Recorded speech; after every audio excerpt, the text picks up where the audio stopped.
Queridos, vamos abrir a palavra de Deus no Evangelho de Marcos, capítulo 6, e vamos ler do verso 1 até o verso 13.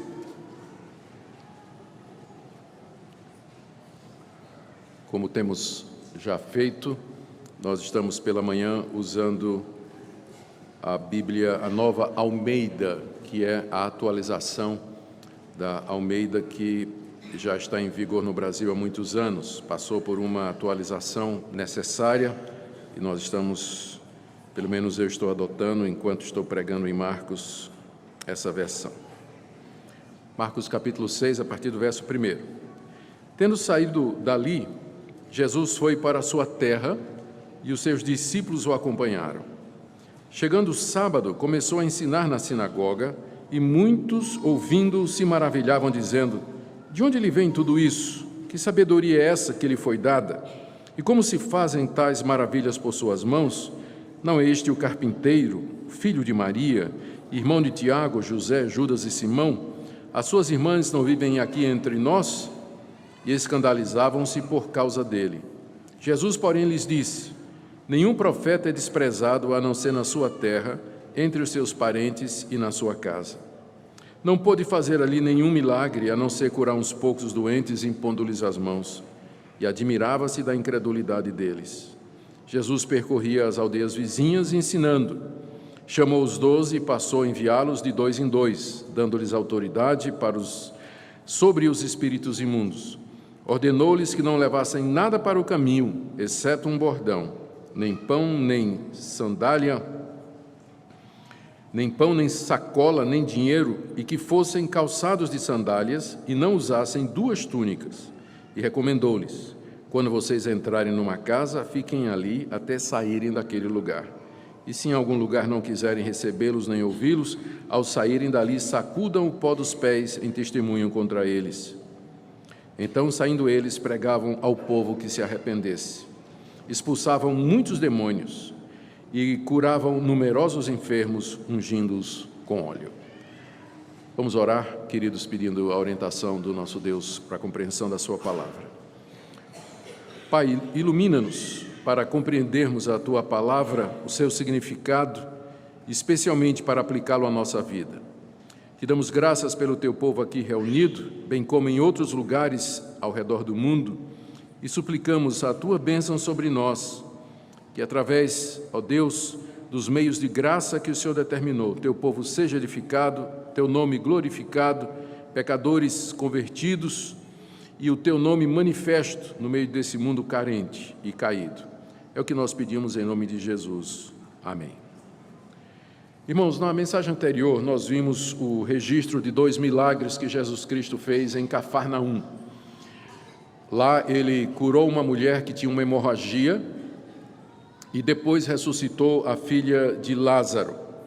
E nós vimos também que Marcos foca, ao registrar aqueles 2 milagres, na fé tanto da mulher, a ponto de vir por detrás, anônima, tocando na veste de Jesus, como de Jairo, que não desfaleceu, apesar de que o primeiro pedido dele era de cura da sua filha, mas que acabou sendo necessário uma ressurreição, como Jesus sustentou a fé de Jairo para que ela não desfalecesse.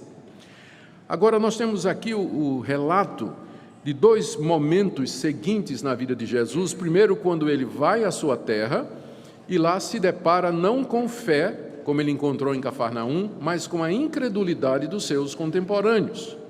E num segundo momento, até como decorrência dessa incredulidade, ele sai de Nazaré e envia os seus 12 discípulos para pregar o Evangelho nas vilas ao redor, e inclusive os previne a respeito da incredulidade que eles também haverão de encontrar. Ou seja, se nos 2 relatos anteriores o foco era a fé e a confiança em Jesus, aqui parece que Marcos está mostrando que não eram todas as pessoas que de fato criam em Jesus e que ele encontrou muita incredulidade no meio do seu ministério. Nós vamos dividir então a nossa exposição em 2 partes. Na primeira, do verso 1 a 6, Jesus retorna à sua cidade e ali ele é rejeitado. E na segunda parte, meados do verso 6 até o final, ele então comissiona seus 12 discípulos para continuarem a sua missão e os previne a respeito da incredulidade que eles também haverão de encontrar. Então, primeiro, o retorno de Jesus à sua cidade. Verso 1 diz: tendo saído dali se refere ao local anterior, que era Cafarnaum, onde Jesus fez os 2 milagres. Jesus foi para a sua terra e os seus discípulos o acompanharam. A terra a que Marcos se refere aqui não é Belém da Judeia, onde Jesus nasceu, mas em Nazaré da Galileia, que foi onde ele cresceu.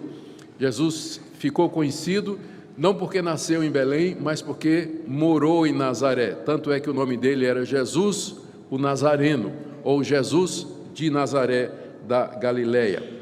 Foi ali em Nazaré que Jesus cresceu como criança, como adolescente, como jovem e como adulto. A última vez que Jesus esteve ali na cidade de Nazaré foi quando saiu de lá para ser batizado por João Batista. Marcos diz isso no capítulo 1, verso 9. Jesus veio de Nazaré até o Jordão para ser batizado por João Batista. Como nós estamos aqui em meados do ministério de Jesus, fazia então cerca de 2 anos que Jesus havia saído de Nazaré. E ele agora retorna, e não é para uma visita familiar, porque o texto diz que os seus discípulos o acompanhavam. Ele retorna para ministrar naquela região onde ele cresceu e onde ele foi criado. E quando ele chega em Nazaré, ele faz 2 coisas. Primeiro, ele aceita o convite para pregar na sinagoga local. Era costume das sinagogas convidar pessoas renomadas e que eram conhecidas por serem mestres para ler a lei e explicar a lei ao povo no sábado. Jesus era bastante conhecido, então os presidentes da sinagoga o convidam para falar. Então ele aguarda o sábado e vai ensinar. E Mateus nos diz que ele, além disso, Marcos não fala isso agora, mas Mateus nos diz que, além disso, Jesus começou a curar alguns doentes e realizar alguns milagres ali no meio da cidade. Isso que Jesus fez, quando ele começa a pregar na sinagoga e a realizar milagres, provoca uma reação de muitos dos seus contemporâneos. Diz o texto aí, no verso 2, que muitos ouvindo se maravilhavam, dizendo: de onde lhe vem tudo isso? Que sabedoria é essa que lhe foi dada? Como é que se fazem tais maravilhas por suas mãos? Ou seja, as pessoas ficavam assim, espantados, né? E perguntavam o que é que teria acontecido com Jesus durante aqueles quase 2 anos em que ele estivera fora de Nazaré, que ele volta tão diferente. De onde vem essa sabedoria que ele está demonstrando? Porque quando ele estava aqui conosco, ele não pregava na sinagoga, ele não parecia ter todo esse conhecimento, mas agora, 2 anos depois, ele chega aqui falando coisas extraordinárias do reino de Deus, para não falar dos milagres. Ele esteve conosco aqui 30 anos, nunca fez milagre nenhum, volta 2 anos depois, curando cegos, aleijados. De onde vem isso? O que é que aconteceu com ele durante esse período? Ninguém sabia a origem daquela sabedoria súbita de Jesus e muito menos do poder que ele recebeu para, através das suas mãos, realizar essas maravilhas. Como eu disse, o motivo para o espanto dos moradores de Nazaré é que eles conheciam Jesus desde criança. Jesus cresceu lá com eles, foi companheiro de brincadeiras, não é? Frequentavam os mesmos lugares, se divertiam da mesma forma, eram todos amigos. Eles inclusive dizem assim, aí no verso 2, no verso 3, não é esse o carpinteiro? Não é esse o carpinteiro, o filho de José, que era carpinteiro, que seguiu com a profissão do pai e inclusive herdou a carpintaria do pai? Não é esse o carpinteiro que trabalhou aqui conosco, que fez os móveis para minha casa, fez os móveis do meu amigo, fez o púlpito para a sinagoga? Nós conhecemos esse Jesus. E ele não é aquele filho de Maria entende? Aquele filho de Maria que corre rumores de que não era filho de José, há uma conotação meio que pejorativa aqui, o filho de Maria, porque geralmente não se chamava uma pessoa pelo nome da mãe, mas pelo nome do pai. Então, ou José já tinha morrido, ou então Jesus era conhecido, a boca miúda, como aquele filho de Maria, porque não era filho de José. Não era filho de José. Então, pode ter essa conotação aqui. De qualquer forma, Jesus era conhecido e Maria era conhecida também. E eles dizem aqui, os irmãos dele estão aqui, ó, Tiago, José, Judas e Simão. São os irmãos dele. São os irmãos dele, estão aqui conosco, e as suas irmãs também estão aqui conosco ainda, morando em Nazaré. E diz aí o final do verso 3, que eles se escandalizaram com Jesus. A razão desse escândalo dos moradores de Nazaré com Jesus, sem dúvida, primeiro, a incredulidade com relação àquilo que eles estavam ouvindo, que eles estavam vendo, o ceticismo, a perplexidade e a indignação, como se Jesus, de repente, quisesse vir enganá-los, como se Jesus tivesse escondido quem ele era durante 30 anos, todas essas coisas passavam pela cabeça dos moradores de Nazaré.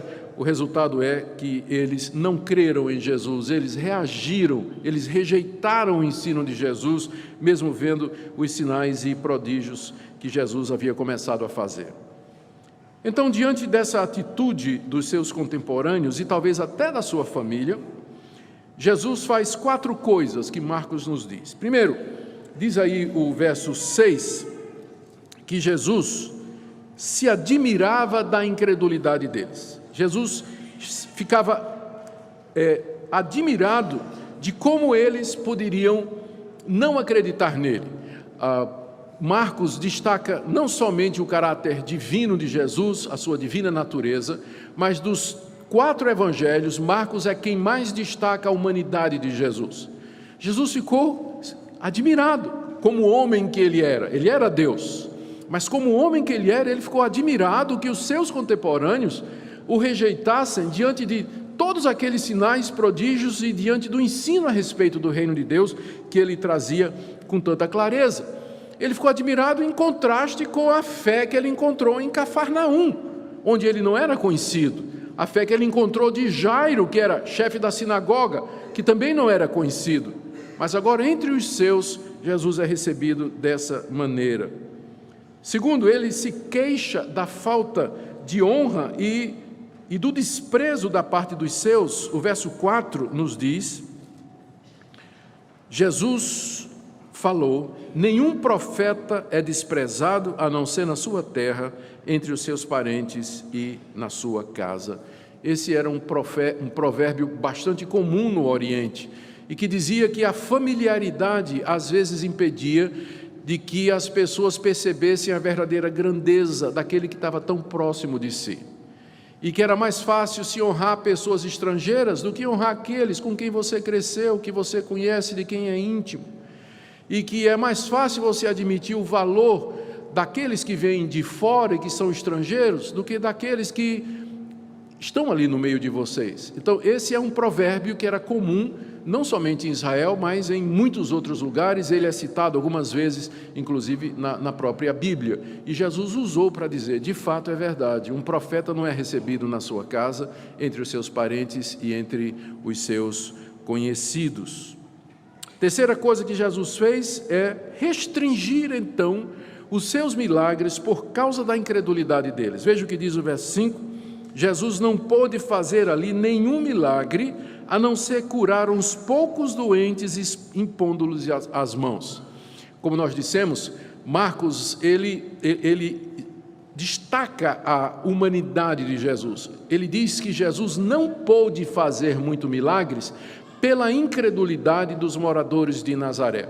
É claro que Deus não depende da nossa fé para que Ele faça o que Ele deseja, mas como juízo e condenação pela incredulidade dos seus contemporâneos, Jesus restringe a sua graça miraculosa. Ele não cura todos aqueles que ele poderia ter curado, já como juízo sobre aquela cidade, aquela vila que o havia rejeitado com o coração endurecido.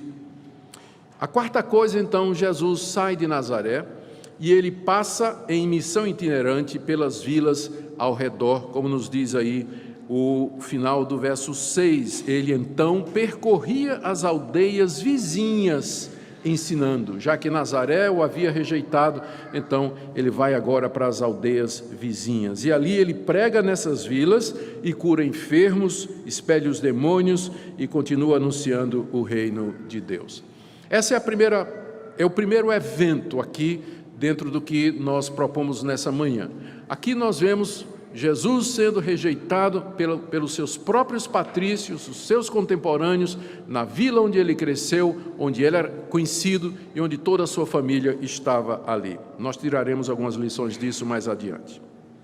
Isso leva à segunda parte, quando Jesus, então, manda os seus discípulos em missão de pregação de 2 em 2. Diz aí o verso 7, que Jesus chamou os 12 e passou a enviá-los de 2 em 2, dando-lhes autoridade sobre os espíritos imundos. Os 12 aqui já foram mencionados por Marcos no capítulo 3, no verso 13 em diante. Foram pessoas que Jesus designou diante os seus discípulos e que chamou de apóstolos e a quem deu autoridade para ensinar e pregar. E o número deles é 12 e o nome está aqui em Marcos 3 em diante. Pedro, Tiago, André, Filipe, Bartolomeu, Mateus, Tomé, Tiago de Alfeu, Tadeu, Simão o Zelote e Judas Iscariotes, que foi quem o traiu. Jesus já tinha chamado esses 12 e Jesus já tinha dado autoridade a eles para ministrar, mas essa é a primeira vez que Jesus os encaminha sozinhos em missão. É a primeira vez que eles vão sozinhos. E agora Jesus faz isso diante da incredulidade dos moradores daquela região, diante da consciência da enormidade da missão. Ele percebe que há muitas pessoas que de fato não creem, que não acreditam. Ele percebe que a missão é muito maior do que ele pode dar conta, e ele entende que é necessário que essa missão de pregar o reino de Deus tenha continuidade depois da sua própria morte. Essa incredulidade é a incredulidade que vai acabar levando-o à cruz, dali a pouco tempo. Alguém precisava continuar a obra que Deus lhe havia confiado. Então é aos 12 que Jesus confia essa obra. Ele dá 4 orientações aos 12, quando ele os manda pregar nas vilas da região da Galileia. Primeiro, verso 7, eles deveriam ir de 2 em 2. Com isso, Jesus está seguindo a prática judaica de que as pessoas viajavam em duplas. Nós encontramos um exemplo disso no final desse evangelho, com os 2 discípulos a caminho de Emaús. Estavam viajando de Jerusalém para Emaús quando Jesus aparece a eles. Isso era alguma coisa muito natural, que os judeus viajavam em duplas. Mas segundo, talvez Jesus aqui queira se valer do que está escrito em Deuteronômio capítulo 17, verso 6, quando diz a lei de Moisés que pelo depoimento de 2 testemunhas toda a verdade será estabelecida. Então, ao mandar os discípulos de 2 em 2, era como se Jesus dissesse: eles estão aí seguindo a lei de Moisés e a palavra deles serve de base para o estabelecimento da verdade. Provavelmente essa é a razão principal. Segunda orientação, Jesus lhes dá, diz aí o verso 7, autoridade sobre os espíritos imundos. Nós já vimos em outras passagens do Evangelho de Marcos como os espíritos imundos estavam atuando em toda aquela região, alvoroçados com a chegada do Filho de Deus, preocupados com a chegada do reino dos céus, como esses demônios estavam oprimindo as pessoas, como eles entravam nas pessoas, possuíam as pessoas, de maneira que boa parte do ministério de Jesus era expelir demônios e libertar os oprimidos. Aqui ele passa essa autoridade para os seus discípulos, da mesma forma que Jesus tinha poder para expelir demônios, os discípulos também seriam capazes de fazer isso. Eles poderiam libertar os cativos, curar os oprimidos e adoentados pelos demônios, e é claro que essa não era uma autoridade que era deles, porque aqui está dito que Jesus deu essa autoridade para eles. A autoridade não era intrínseca a eles, mas era uma autoridade recebida do Senhor Jesus. O alvo da expulsão dos demônios, à medida que eles fossem pregando o Evangelho, era indicar a chegada do reino de Deus, vencendo assim o reino das trevas. Em terceiro lugar, Jesus os orienta com relação à simplicidade, frugalidade da missão e a necessidade de confiar em Deus. Ele diz nos versos 8 e 10 que os discípulos não deveriam levar nada para o caminho. Arriscado, né? Diferente de quando a gente viaja hoje.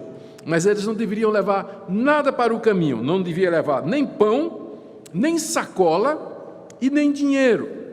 Somente o indispensável, um bordão, um par de sandálias e uma túnica.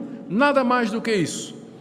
Segundo, eles tinham que se contentar com a hospedagem que recebessem, diz o verso 10. Na cidade onde vocês entrarem, na casa que vocês forem abrigados, vocês fiquem ali. Não reclame da casa, não reclame que a comida é ruim, não reclame que está mal acomodado, que a rede está furada, tem muito mosquito de noite, não reclama de nada. Quem receber vocês e oferecer hospitalidade, vocês aceitem.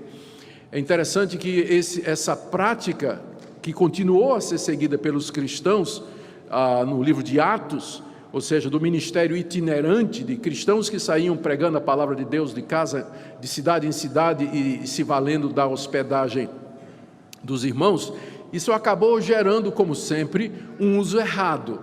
Muita gente, sabendo que era prática dos cristãos hospedar os missionários itinerantes, se valia disso para ficar na casa dos irmãos. Fazia uma viagem, chegava na casa dos irmãos, olha, eu sou um pregador, sou um profeta, eu posso me hospedar aqui, fica à vontade, irmão. Aí ficava um dia, 2, 3, ficava uma semana, ficava 2 semanas se valendo da boa vontade dos irmãos. No século II, um documento chamado Didaquê, que é atribuído aos 12 apóstolos, é uma atribuição falsa, não foi escrita pelos 12 apóstolos, mas se tornou um documento muito importante na igreja primitiva. Nesse documento dizia que se um profeta chegasse numa casa, pedisse hospedagem, deveria ser dado, mas se ele ficasse mais de 3 dias, era um falso profeta, tinha que mandar ele para fora, ele não podia ficar mais do que esse tempo aqui. Então esse costume é originado nas palavras de Jesus, quando mandou os 12 em missão, dizendo de que eles deveriam se valer sem abusar da hospitalidade que eles tinham recebido. O alvo de Jesus com tudo isso era evitar que os seus discípulos fossem chamados de mercenários, gente que estava se valendo da condição de enviado de Deus para garantir a sua fortuna, ou garantir os seus bens, ou ganhar a vida.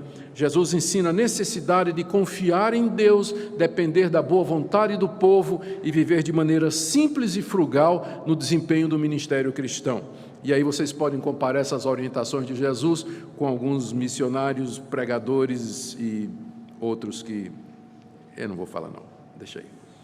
Quarta coisa que Jesus orienta para eles é que eles deveriam declarar o juízo de Deus contra os que não os recebessem. Verso 11, se em algum lugar não quiserem recebê-los nem ouvi-los, ao saírem dali, sacudam o pó dos pés em testemunho contra eles. O judeu entenderia perfeitamente o que é que significa sacudir o pó da sandália.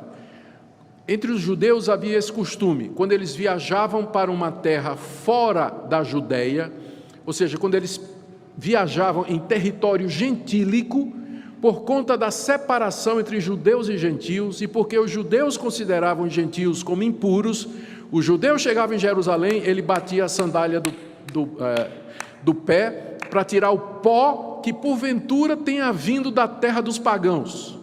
Ele não queria nem o pó da terra dos gentios na sandália dele. Então era um sinal de rejeição. Então Jesus está usando esse costume para dizer aos apóstolos: quando vocês entrarem numa cidade de judeus, vocês vão fazer com os judeus o que os judeus fazem com os gentios. Vocês chegam nessas vilas que eram compostas de judeus, vocês pregam o evangelho, ninguém quer ouvir vocês. Quando vocês saírem, vocês fazem como eles fazem com os pagãos: bata o pó da sandália para dizer: o juízo de Deus está sobre vocês. O juízo de Deus está sobre vocês. Com isso, Jesus está dizendo aos seus discípulos de que a mensagem deles era a mensagem autorizada por Deus, e que essa mensagem seria usada por Deus para a salvação de pecadores entre os judeus e também para a rejeição e condenação daqueles incrédulos. No verso 12 a 13, Marcos registra como os discípulos cumpriram essa missão. Diz aí o texto que eles, saindo, pregavam ao povo que se arrependesse. Expulsavam muitos demônios, curavam numerosos enfermos, ungindo-os com óleos. 3 coisas que Marcos destaca aqui da primeira missão dos 12. Primeiro, que eles pregavam arrependimento ao povo. Embora Jesus não tenha dito, embora Marcos não tenha registrado, mas a mensagem que Jesus disse para eles que eles deveriam pregar ao povo é que o povo se arrependesse dos seus pecados, porque o reino de Deus havia chegado.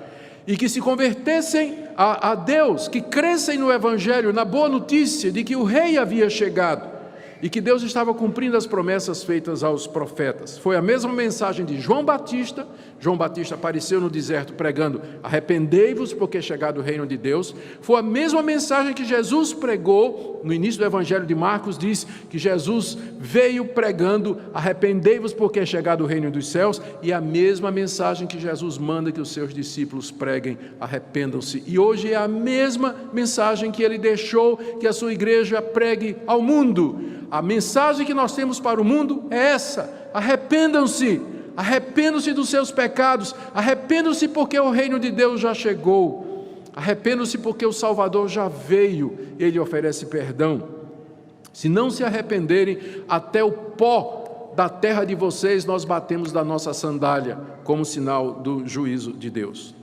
Segundo, os discípulos expulsaram muitos demônios, em nome de Jesus, não no nome deles, mas no nome de Jesus. Eles expulsaram muitos demônios de pessoas que eles encontravam endemoniados. E terceiro, diz o texto, eles curaram numerosos enfermos, muita gente doente de todo tipo de enfermidade, cegos, aleijados, surdos, mudos, pessoas com hemorragia, pessoas sofrendo de todo tipo de males. Os discípulos curaram numerosos desses doentes, diz o texto aqui, ungindo-os com óleo. A unção com óleo, ela era usual na nação de Israel, não somente como um método medicinal, mas também como simbólico ritualista. A unção com óleo era praticada para a unção, para a separação de profetas, de reis, de sacerdotes, para designar pessoas como tendo sido ungidas com o Espírito Santo para o ministério de Deus. E a unção com óleo aqui certamente não era medicinal, não é? Porque ele diz que curavam pessoas ungindo com óleo. A cura aqui é sobrenatural. A unção com óleo não é medicinal, mas ela é simbólica da ação do Espírito Santo vindo sobre aquela pessoa e curando as suas doenças. Aqui nós temos então o início do ministério dos apóstolos de Cristo, que mais tarde lançariam os fundamentos da igreja cristã. Esse é o texto. Deixe-me tirar pelo menos umas 4 ou 5 lições importantes desse texto. Esse texto toca em vários temas polêmicos que hoje se discute no meio evangélico. Primeiro, o texto deixa claro aonde Jesus viveu dos 12 aos 30 anos. Você vai encontrar religiões místicas, você vai encontrar no Espiritismo, por exemplo, a afirmação de que entre os 12 anos de Jesus, quando ele esteve no templo lá em Jerusalém, a Bíblia fala disso, e os 30 anos, quando ele aparece ministrando lá a partir do Rio Jordão, que Jesus foi para a Índia, ou Jesus esteve no Egito, onde ele aprendeu sabedoria e artes mágicas, e onde ele se formou nessa arte de prestidigitação e para enganar as pessoas com falsos milagres e falsas curas. Você vai encontrar gente hoje defendendo isso. A razão é, existe de fato uma lacuna na Bíblia entre o que Jesus fez dos 12 anos até os 30 anos. Jesus aparece pela última vez quando criança, quando tinha 12 anos, quando vai ao templo com sua família. Depois a Bíblia se cala e só fala dele quando ele aparece no Rio Jordão para ser batizado por João Batista. Então, por conta dessa lacuna, existe a especulação. Onde é que ele esteve durante esse tempo? E aí vem essas ideias loucas, não é? Uma menos louca, mas ainda louca, é que ele esteve com os monges de Qumran, no Mar Morto, onde se descobriu uma comunidade de essênios na década de 50, a famosa biblioteca do Mar Morto, com livros datando de 100 anos antes de Cristo e etc. Eles dizem que Jesus viveu como um ermitão, juntamente com João Batista, durante esse período, às margens do Mar Morto, naquela vila de monges dedicados à leitura da lei e à escrita da lei e assim por diante. Mas aqui fica muito claro, se Jesus não tivesse morado em Nazaré durante todo esse tempo, como justificar o espanto dos moradores de Nazaré quando eles viram Jesus fazer aquelas coisas? Eles sabiam quem era Jesus, não é esse o carpinteiro?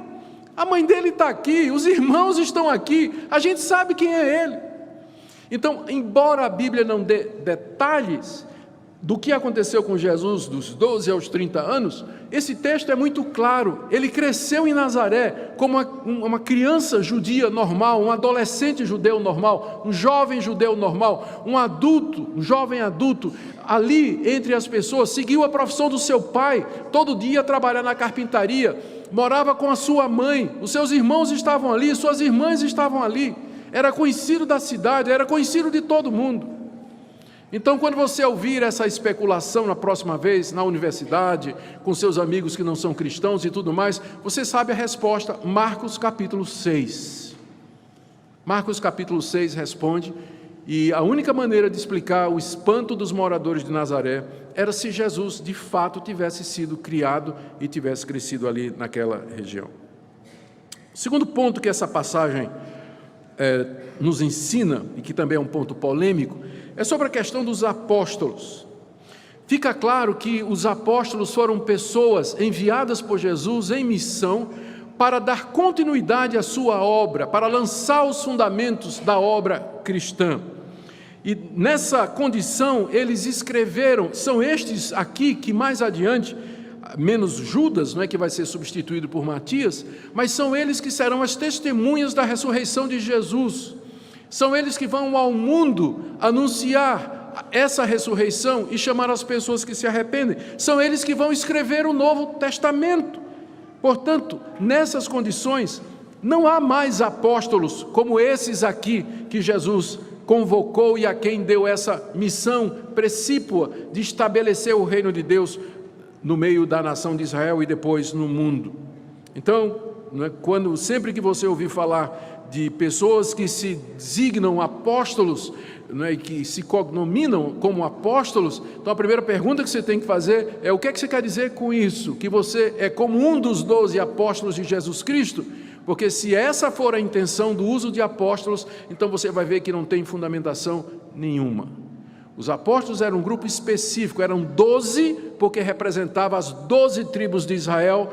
Agora eles representam um novo Israel, o número é fechado, tanto é que o próprio Paulo, ele não se considerava como um dos 12, mas um nascido fora de tempo, para pregar o evangelho entre os gentios.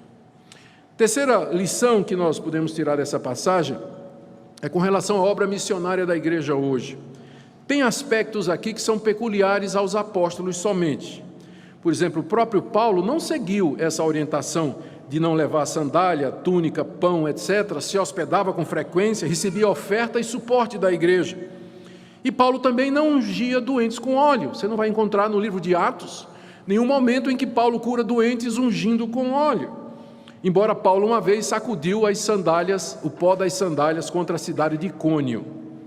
Mas Jesus pretendia, guardadas as singularidades, que esses princípios ficassem e que norteassem a missão da igreja, ou seja, nunca é uma obra solitária.